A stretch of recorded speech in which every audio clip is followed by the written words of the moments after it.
रात के 8 बज चुके हैं और मैं हूं आप सभी का अपना शाबिज मलिक और हाजिर हूं आप लोगों के सामने फिर से एक क्राइम की कहानी को लेके, एक क्राइम की घटना को लेके। दोस्तों, अमूमन देखा जाता है कि अगर कोई क्राइम होता है तो जो क्रिमिनल होता है, जो कातिल होता है, वो उस क्राइम करने की वजह से, अपने आप को बचाने की वजह से जो सबूत होते हैं उन सबूतों को मिटाने की कोशिश करता है। लेकिन दोस्तों, आज की जो कहानी है, इस कहानी के अंदर जिसका कत्ल हुआ उसने ही खुद 1 साल पहले सारे सबूत मिटा दिए थे और शायद इसी वजह से ये जो केस है इसे खुलने में इतना ज़्यादा समय लग गया। दरअसल दोस्तों, बात करें आज की कहानी की तो आज की कहानी उत्तराखंड की है। उत्तराखंड में एक जगह लगती है हरिद्वार, और इसी हरिद्वार का एक थाना लगता है रानीपुर थाना। बात कर रहा हूँ मैं 26 जुलाई साल 2023 की। 26 जुलाई साल 2023 को इसी रानीपुर थाने के अंतर्गत झाड़ियों में एक कंकाल मिलता है। और दोस्तों, जो कंकाल उन झाड़ियों के पीछे मिला था, उस कंकाल को देखने से ऐसा लग रहा था कि ये किसी महिला या फिर लड़की का कंकाल है। क्योंकि दोस्तों, जो उस महिला का मांस था शरीर के ऊपर वो तो पूरी तरीके से गल चुका था, खत्म हो चुका था। लेकिन जो कंकाल था उसके ऊपर जो कपड़े चिपके हुए थे, वो कपड़े देखने से ऐसा लग रहा था कि ये कपड़े किसी महिला के कपड़े हैं। साथ के साथ कुछ बड़े बड़े बाल जो थे वहीं पर बिखरे हुए थे। इससे ये भी पता चल रहा था कि ये जो कंकाल है किसी इंसान का कंकाल तो है ही है, लेकिन साथ के साथ ये भी पता चल रहा था कि ये कंकाल किसी महिला का कंकाल है। अब जैसे ही ये लोग उस कंकाल को उन झाड़ियों के पीछे देखते हैं, तुरंत भागे भागे दौड़े दौड़े कोतवाली पहुंचते हैं। वहां पर पहुंचने के बाद में इस कंकाल की सूचना देते हैं। अच्छा, पुलिस की जो एक टीम होती है तुरंत मौके वारदात वाली जगह पर पहुंचती, कंकाल को देखती है। ये बात सच थी कि हाँ, झाड़ियों के पीछे एक कंकाल पड़ा हुआ है। लेकिन पुलिस के सामने, पुलिस के जहन में कई सारे सवाल थे कि ये कंकाल अगर यहाँ पर पड़ा हुआ है तो यानी मरने वाला जो व्यक्ति है वो काफ़ी दिन पहले मर चुका है। और अगर ये कंकाल इन्हीं झाड़ियों के पीछे पड़ा हुआ है तो फिर किसी को बदबू क्यों नहीं आई, या फिर किसी को ये कंकाल या फिर डेड बॉडी यहाँ पर दिखी क्यों नहीं। और अगर कंकाल कहीं से लाकर यहाँ पर डाला गया है तो कौन डाल गया। और कंकाल की बात है तो डेड बॉडी काफ़ी ज़्यादा पुरानी है, यानी जो कातिल होगा ये हो सकता है कि बहुत दूर जा चुका हो। यानी इस केस को सुलझाना ऑलमोस्ट इम्पॉसिबल था। अब लिहाजा उसके बाद में पुलिस जो थी वो उस कंकाल को बरामद करती है, अपनी कस्टडी में लेती है और सीधा सीधा इस कंकाल को फॉरेंसिक के लिए भेज देती है। इधर कंकाल फॉरेंसिक के लिए भेजा जाता है, इधर कबायद शुरू होती है कि भाई ये डेड बॉडी का कंकाल किसका है, कौन ऐसी महिला है जिसका कत्ल हो गया हो। और उसकी ना सूचना पुलिस थाने में लिखाई गई है और ना पहले किसी भी तरीके की कोई गुमशुदगी या फिर मर्डर का कोई केस दर्ज हुआ। लेकिन फिर भी पुलिस वाले सोचते हैं कि हो सकता है कि अगर डेड बॉडी पुरानी है तो पिछली कुछ दिनों में कोई कंप्लेंट लिखाई गई हो। उसके बाद में पुलिस वाले अपने ही रिकॉर्ड में खंगालने की कोशिश करते हैं। 2 महीने का रिकॉर्ड खंगालते हैं, किसी महिला की कहीं किसी की गुमशुदगी की कोई रिपोर्ट दर्ज कराई गई है। लेकिन इत्तेफाक से जो पुलिस का रजिस्टर था, जो कंप्लेंट रजिस्टर था, उसमें भी पुलिस को कुछ नहीं मिलता है। अब पुलिस वाले आस पड़ोस के तमाम इलाकों में छानबीन शुरू करते हैं, किसी के घर की कोई लड़की गायब है क्या। उसके बाद में जब आस पड़ोस के इलाकों में छानबीन करते हैं, लोगों से पूछताछ करते हैं, तो पुलिस की किस्मत कुछ इस तरीके से पुलिस को धोखा देती है कि यहाँ पर भी पुलिस के हाथ जो थे वो खाली थे। यानी 26 तारीख को ये डेड बॉडी मिली थी और 26 तारीख को पुलिस वाले अपनी तमाम छानबीन शुरू कर चुके थे।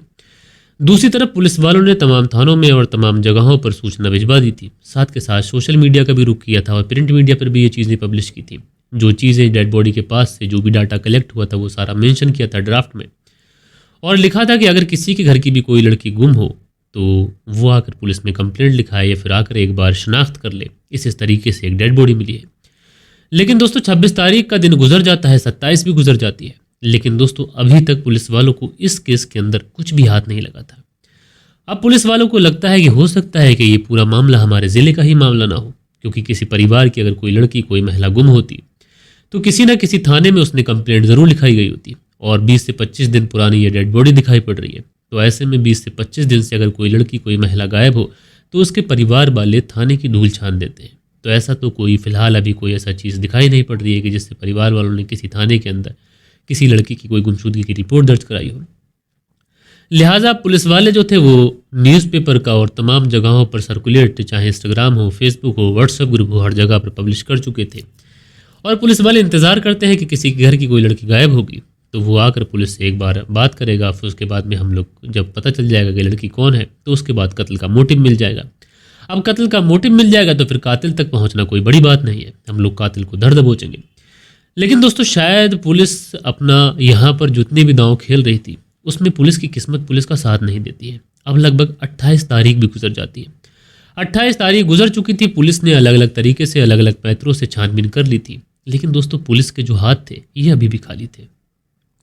लिहाजा 29 तारीख आ जाती है। 29 तारीख को पुलिस फैसला करती है कि हो सकता है कि इस लड़की के परिवार वालों ने ही इस लड़की को मार दिया हो। अच्छा, इस वक्त जो है वो पोस्टमार्टम की रिपोर्ट भी आ जाती है और पोस्टमार्टम की रिपोर्ट में ये मेंशन होता है कि ये जो लड़की है इसकी उम्र 26 से 27 साल के आसपास रही होगी और 15 दिन के आसपास ये पुरानी डेड बॉडी है और इस लड़की का गला घोंटकर इसकी हत्या की गई है। अच्छा, पुलिस वालों को अब ये लगता है कि हो सकता है कि परिवार वालों में किसी ने हत्या कर दी हो और उसके बाद में अगर परिवार वाले हत्या करेंगे तो भला वो क्यों ही कंप्लेंट लिखाएंगे।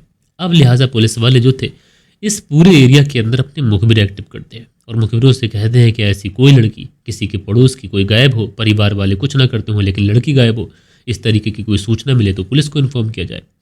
लेकिन दोस्तों यहाँ पर भी पुलिस इंतजार करती रहती है और पुलिस की किस्मत कुछ ऐसी थी कि पुलिस अपने तमाम तरीके के पैतरे चल चुकी थी। तमाम पुलिस ने अपने सारे जो एक तरीके से जो उनके तरकश में तीर थे वो सारे छोड़ दिए थे, लेकिन उसके बावजूद भी पुलिस के जो हाथ थे वो खाली थे।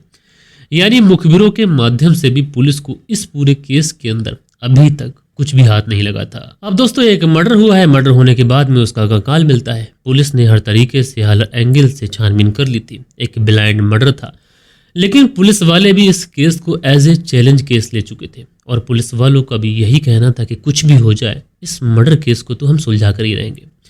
अब दोस्तों 26 तारीख को ये कंकाल मिला था, अब 30 तारीख आ जाती है और इसी 30 तारीख को जो रानीपुर पुलिस थाना है यहीं पर एक व्यक्ति आते हैं। इन व्यक्ति का नाम होता है राम प्रसाद और जो राम प्रसाद होते हैं वो कहते हैं कि साहब जो चीज़ें आपने सर्कुलेट की हैं, जो चीज़ें आपने बताई हैं, उसके आधार पर मुझे लग रहा है कि ये मेरी बेटी हो सकती है। अब जैसे ही राम प्रसाद ये बात कहते हैं तो पुलिस के एक तरीके से पुलिस को एक उम्मीद की किरण दिखाई पड़ती है। उसके बाद में पुलिस वाले कहते हैं कि चलो ठीक है, क्या तुम्हारी बेटी उस दिन क्या पहने हुई थी, कितनी उसकी उम्र थी। तो जो राम प्रसाद होते हैं कहते हैं कि 26-27 साल के आसपास उम्र रही होगी। पुलिस वालों को और उम्मीद जगती है क्योंकि 26 से 27 साल के आसपास पोस्टमार्टम में ही रिपोर्ट उसकी जो आई है उसमें भी यही उम्र बताई गई। लिहाजा पुलिस वाले अब जाते हैं, जो कंकाल था वो कंकाल दिखाते हैं, जो कपड़े मिले थे, जो बाल थे, जो भी चीज़ें वहाँ से कलेक्ट की थी वो सारी चीज़ें से राम प्रसाद को दिखाई जाती हैं। अब जैसे ही राम प्रसाद उन सारी चीज़ों को देखते हैं, देखने के बाद में फूट फूट कर रोने लग जाते हैं और कहते हैं कि साहब हाँ यही मेरी बेटी है। अच्छा, उसके बाद में पुलिस वाले पूछताछ करें, सारी चीज़ें करें। चूँकि डेड बॉडी इतनी ज़्यादा पुरानी थी तो उसके बाद में परिवार वालों को डेड बॉडी सौंपी जाती है ताकि इसका अंतिम संस्कार हो सके। जो बेचारे पिता होते हैं राम प्रसाद वो उस डेड बॉडी को लेके जाते हैं, अंतिम संस्कार करते हैं, सारी चीज़ें होती हैं। उसके बाद में कवायद शुरू होती है पूछताछ की। लिहाजा पुलिस जो थी वो राम प्रसाद से पूछताछ करती है कि तुम्हारी किसी से कोई दुश्मनी थी या फिर तुम्हें किसी के ऊपर कोई डाउट, कोई शक है क्या। तो जो राम प्रसाद होते हैं वो कहते हैं कि साहब हम तो बहुत सीधे साधे लोग हैं, ना मुझे किसी के ऊपर कोई डाउट है ना कोई शक है, लेकिन मेरी बेटी की हत्या किसने की है ये साहब सुलझना ज़रूर चाहिए। पुलिस भी पूरा आश्वासन देती है राम प्रसाद जी को और उसके बाद में छानबीन तो कर रही है। यहाँ पर पिता से तमाम तरीके से पूछताछ कर ली लेकिन पिता से भी कुछ नहीं मिल पा रहा है। लिहाजा उसके बाद में पुलिस वाले सोचते हैं कि ये जो लड़की है एक बार इसी लड़की की कुंडली खंगाल लेते हैं, क्योंकि पुलिस वाले घर वालों से ये भी पूछ चुके थे कि इस लड़की का कोई बॉयफ्रेंड तो नहीं था, लेकिन परिवार वालों से और बाकी के लोगों से यही पता चलता है कि ये लड़की तो काफ़ी समय से सिंगल है। अच्छा, उसके बाद में जब इस लड़की की कुंडली खंगाली जाती है तो इसके जितने तमाम दोस्त थे, जितने भी तमाम मिलने वाले थे, उन सारे लोगों से पूछताछ की जाती है, लेकिन कहीं से भी पुलिस को कोई भी संतोषजनक जवाब नहीं मिलता है। लेकिन पुलिस भी इस केस के अंदर लगी हुई थी। पुलिस महज इस केस का खुलासा करना चाहती थी क्योंकि कातिल जो है वो खुले में घूमेगा तो वो समाज के लिए ठीक नहीं है। लिहाजा उसके बाद में पुलिस जो थी अब फैसला करती है कि इस लड़की की कॉल डिटेल्स निकालनी चाहिए। अब उसके बाद में इस लड़की की कॉल डिटेल्स खंगाली जाती है। कई नंबर मिलते हैं जिनसे लड़की बात किया करती थी, तो किसी से पूछताछ की जाती है तो वो उसका भाई निकलता है, कोई दूर का रिलेशन निकलता है तो कोई दोस्त निकलता है, लेकिन एक नंबर ऐसा था जिस नंबर पर बार बार बात हो रही थी। अच्छा, जैसे ही पुलिस को ये नंबर दिखाई पड़ता है कि बार बार जिस नंबर पर बात हो रही थी तो पुलिस एक बार थोड़ी सी राहत की सांस लेती है कि चलो ठीक है एक नंबर ऐसा मिला। अब घर परिवार वालों से पूछा जाता है कि ये नंबर किसका है, तो उसके बाद में जो घर परिवार वाले होते हैं वो कहते हैं कि ये नंबर तो उसी का नंबर है जिस के साथ में इस लड़की की सगाई हुई थी। अब सगाई की बात जैसे पुलिस वालों को पता चलती है तो फिर से एक बार पुलिस वाले लव के एंगल पर जाते हैं, कहीं ऐसा तो नहीं किसी के साथ में कुछ रिश्ते हों। लेकिन दोस्तों यहाँ पर पुलिस वालों को यही पता चलता है कि लड़की तो बहुत ज़्यादा सीधी थी और इसका किसी के साथ में भी कोई भी अफेयर, कोई भी कुछ नहीं था। लिहाजा उसके बाद में पुलिस वाले जो थे वो घर वालों के पास भी पहुँचते हैं, जो लड़के वाले थे वहाँ पर भी जाके छानबीन कर ली जाती है। साथ के साथ राम प्रसाद से जो लड़की के पिता थे उनसे ये भी पूछा जाता है कि तुम्हारी बेटी इस सगाई से खुश भी थी। राम प्रसाद कहते हैं कि मेरी बेटी तो बहुत ज़्यादा खुश थी, साथ के साथ वो सगाई की कुछ फोटोग्राफ्स और कुछ वीडियोग्राफी भी दिखा देते हैं। लड़की भी उसमें खुश दिखाई पड़ रही है, जो लड़का है जिसके साथ में सगाई हो रही है वो भी खुश दिखाई पड़ रही है। यानी पुलिस हर एंगल से छानबीन कर रही थी, लड़की की कॉल डिटेल से लेकर उसकी सगाई की सारी चीज़ें खंगाल मारी थी। लेकिन दोस्तों पुलिस को इस मर्डर केस के अंदर कातिल तो छोड़िए, बल्कि कत्ल करने के पीछे क्या मोटिव हो सकता है अभी तक इसका भी पता नहीं चल पाया था। यानी दोस्तों पुलिस वाले इस केस को सुलझाने के लिए अपनी तरफ से हर संभव कोशिश कर रहे थे, लेकिन उसके बावजूद भी ये केस जो था वो सुलझने में आ नहीं रहा था। कॉल डिटेल्स खंगाल ली, उसमें भी कुछ नहीं मिला, बाकी की चीज़ें देख ली, उसमें भी कुछ नहीं मिला, परिवार वालों से पूछताछ कर ली, दोस्तों से पूछताछ कर ली, जिससे सगाई हुई थी उससे पूछताछ कर ली, क्योंकि जिस व्यक्ति से सगाई हुई थी वो भी खुश था और साथ के साथ ये जो लड़की थी ये भी खुश थी। तो फिर ऐसा कैसे हो गया और किसने ये सारी चीज़ें कर दी? अब ये सारी चीज़ें चल ही रही थी कि इसी बीच में पुलिस वाले अपनी जहन दिमागी लगाते हैं और जहन दिमागी के आधार पर जो 6 महीने की कॉल डिटेल्स पुलिस खंगाल रही थी उसमें भी सारी चीज़ें मिल नहीं पा रही थी। लेकिन 6 महीने की कॉल डिटेल्स तक जब पुलिस पहुंचती है तो पुलिस को पता चलता है कि ये नंबर तो 6 महीने पहले ही एक्टिव हुआ है, यानी इस लड़की का 6 महीने पहले कोई दूसरा नंबर था। अब पुलिस वाले घर वालों से बात करते हैं कि दूसरा नंबर कौन सा था, क्योंकि पुलिस वाले सोचते हैं कि इस नए नंबर पर कोई ऐसी चीज़ मिली नहीं जो संदिग्ध हो सकता है कि पुराने नंबर से कुछ मिल जाए। इसलिए पुलिस वाले जो थे वो घर वालों से पुराना वाला नंबर लेते हैं। अब उसके आधार पर छानबीन शुरू करते हैं और जब पुराने नंबर की छानबीन की जाती है तो उसमें एक नंबर ऐसा मिलता है कि जिस पर घंटों घंटों बात होती थी। अब पुलिस वाले उस नंबर को और नए वाला नंबर जो होता है जो सगाई हुई थी जिस व्यक्ति से उसको मैच करते हैं तो दोनों नंबर अलग अलग, यानी जिससे सगाई हुई थी वो व्यक्ति और है और जिससे पहले बात हो रही थी वो व्यक्ति और है। अब लिहाजा पुलिस वाले ये पता करने की कोशिश करते हैं कि भाई ये नंबर किसका है। जब ये पता करने की कोशिश करते हैं तो पता चलता है कि ये नंबर तो किसी पुनीत नाम के व्यक्ति के नाम पर रजिस्टर्ड है। अब पुनीत कौन है, कहाँ का रहने वाला है? तो पता चलता है कि जो पुनीत है ये बिजनौर का रहने वाला है और साथ के साथ ये यहीं पर हरिद्वार में सिडकुल में जॉब किया करता है, सुपरवाइजर है। लेकिन बड़ी हैरानी की ये बात थी कि जिस सिडकुल में जहाँ पर जिस कंपनी में ये सुपरवाइजर था उसी कंपनी के अंदर ये जो लड़की थी जिसका नाम था रवीना ये भी जाया करती थी। अब दोस्तों पुलिस वाले ये सारी चीज़ें जब पता करते हैं उसके बाद में इनसे पूछा जाता है परिवार वालों से पुनीत के बारे में तुम कुछ जानते हो? तो परिवार वाले कहते हैं कि पुनीत के बारे में हम कुछ नहीं जानते। लिहाजा पुलिस वाले खुद पुनीत के पास पहुंचते हैं, उसको उठाते हैं, पुलिस थाने लेके आते हैं। उसके हाव भाव से, उसकी आंखों से, उसके बोलने चाले के अंदाज से पुलिस को शक हो जाता है कि पुनीत पुलिस के सामने झूठ बोल रहा है।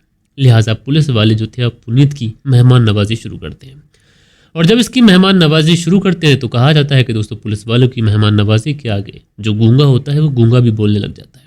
लिहाजा पुनीत के साथ में जब सख्ती दिखाई जाती है तो पुनीत टूटता है और टूटने के बाद में एक कहानी सुनाता है। दरअसल पुनीत और रवीना एक ही कंपनी में काम किया करते थे। रवीना एक छोटी मोटी जॉब किया करती थी, वहीं पुनीत जो था वो उसके ऊपर यानी सुपरवाइजर था। रवीना कोई गलती कर देती तो पुनीत उस पर पर्दा डाल देता। रवीना का बहुत ज़्यादा ख्याल रखा करता और इसी ख्याल रखने की वजह से रवीना और पुनीत एक दूसरे के नज़दीक आ जाते हैं। ये दोनों एक दूसरे के नज़दीक आते हैं, दोनों को आपस में दोस्ती होती है, दोस्ती प्यार में बदलती है और धीरे धीरे वक्त गुजरता रहता है। दोनों एक दूसरे के साथ में साथ जीने मरने की कस्में खा चुके थे।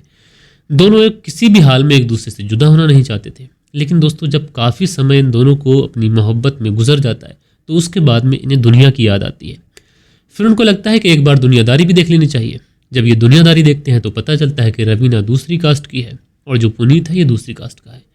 यानी अब इन लोगों को भी लग जाता है कि हमारी जो कास्ट है वो अलग अलग है और अलग अलग कास्ट में शादी करना इम्पॉसिबल है, क्योंकि परिवार वाले मानेंगे नहीं और भागकर शादी करना ये हम दोनों की बस की बात नहीं है।